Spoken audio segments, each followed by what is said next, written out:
በስመ አብ ወወልድ ወመንፈስ ቅዱስ አሐዱ አምላክ።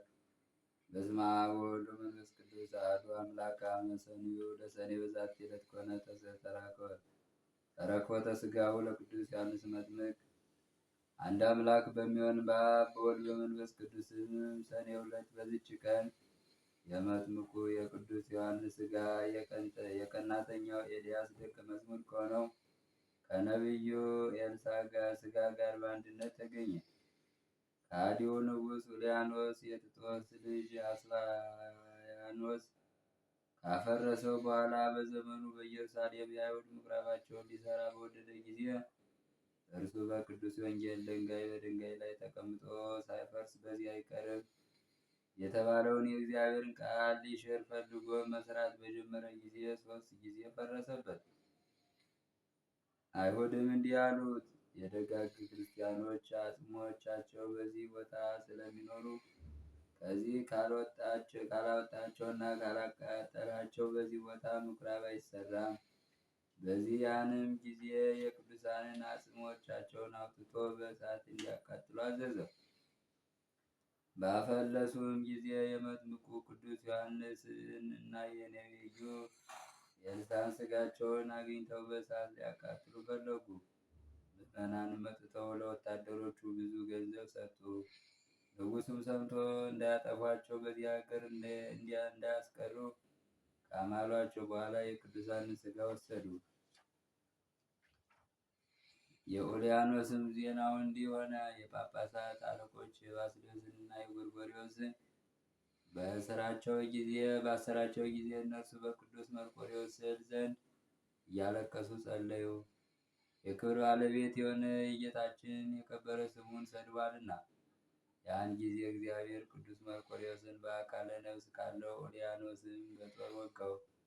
ከደሙም ዘግኖ ኢየሱስ የሰጠኝን ነፍስ ተቀበል እያለ ወደ አየር ረጨ። ወዲያውኑ በክፉ አሟሟት ሞተ። የከበሩ ዮሐንስና የኤልሳዕን ሥጋ ግን እሊያ ሰዎች በእስክንድርያ ከተማ ወደ ሊቀ ጳጳሳቱ አባ ትናቴዎስ አደረሱ። እርሱም በእርሳቸው ታላቅ ደስታ አለው። ቤተ ክርስቲያንም እስኪያሰራላቸው ድረስ በእርሱ ዘንድ አኖራቸው።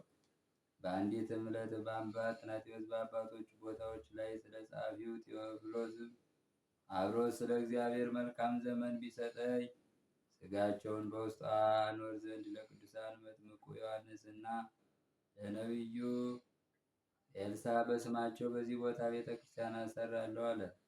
ቴዎፍሎስም ሰማው። አባ ቴዎፍሎስም በተሾመ ጊዜ አባ ትናቴዎስም የተናገረውን ያንን ቃል አስቦ ቤተ ክርስቲያንን ሰራ።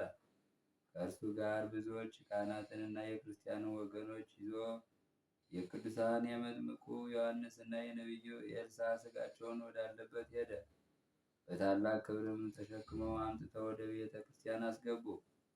ሥጋቸውንም ይዘው በሚጓዙበት ጊዜ በጎዳናቸው አቅራቢያ ቤት ካለበት ቦታ ደረሱ።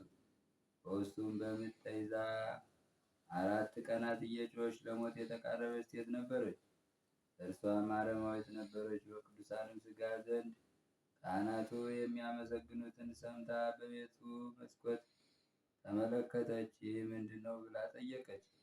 የቅዱሳን የመጥምቁ ዮሐንስና የነቢዩ ኤልሳዕ ሥጋቸው ነው አሏት።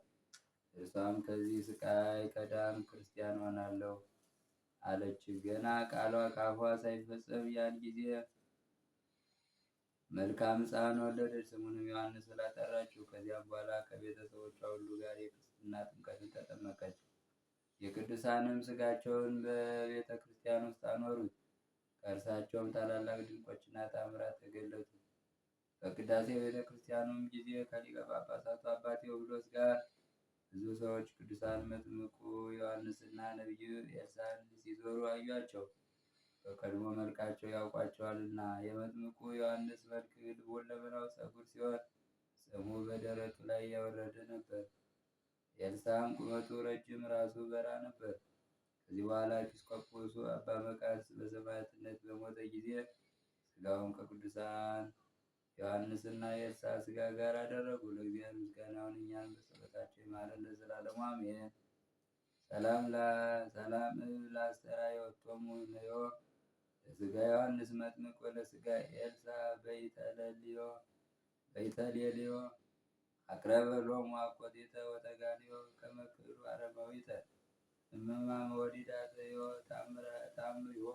ተአምሪሆሙ ቴዎፍሎስ ርእዮ።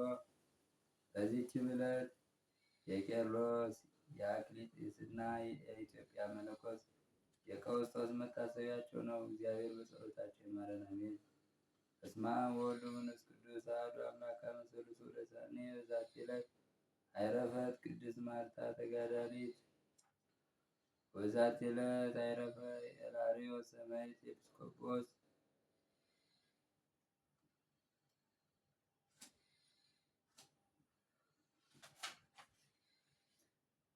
ዘአቅረብኩ ማሕሌተ ዘኪርያ ለፈም ለተጸምዱከ ዘልፈ ለእለ አነብብ ተወከዘ ንዴቴ መጻሕፍት ተረሰይ ከዚዮ ጸሪቀ መበለት ውኩፈ እምእላቡ ውላን ዘተርፈ ነቢያት ቅዱሳን ሐዋርያት ሰባክያን ሰማዕታት ጻድቃን ደናግል ወመነኮሳት ጤናን ባረኮ ጉባኤ ዛቲ መካን እስመ ዐረገ እስከ አረጋዊ ሊቅ ወንስሳ ለዘጻፍኩ ዛሰር ዛጻፉን ዘይደርስ እዛንወ ለዘተርጉሞ በልሳን አዲስ ወለዘሰማ ቃሎ በዝነ መንፈስ በጸሎተሙ ማርያም አራቂተ ኩሉም ባይስ ስውረ ይማረነ ኢየሱስ ክርስቶስ ስውረ ይማረነ ኢየሱስ ክርስቶስ።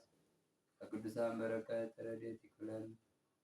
ሰላም እንደዋለ ቀሪም ሰዓት ይባርክልን። ሰላም አቡነ ዘበሰማያት